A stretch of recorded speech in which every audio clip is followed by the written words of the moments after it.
What if I told you your brain can be tricked into believing a bad idea sounds good, just by hearing one number or detail first? That's the anchoring effect, and it influences your decisions way more than you think. The anchoring effect is a cognitive bias where the first piece of information we hear, an anchor, sets the tone for everything that comes after. Even if the anchor is random or misleading, it shapes how we judge what's reasonable. Here's an example.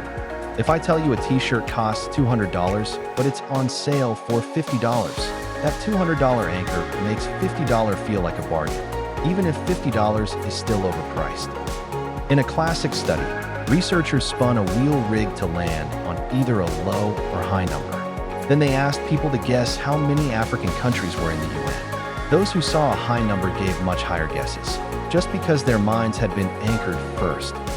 Marketers, negotiators, and even lawyers use this all the time. Start with a high anchor, and everything else feels like a compromise. Drop a low anchor, and suddenly people think they're getting more than expected. Knowing this trick helps you avoid being manipulated and lets you use it strategically when you need to persuade. Your brain is full of shortcuts that shape your choices. Like and follow for more quick psychology hacks that reveal how your mind really works.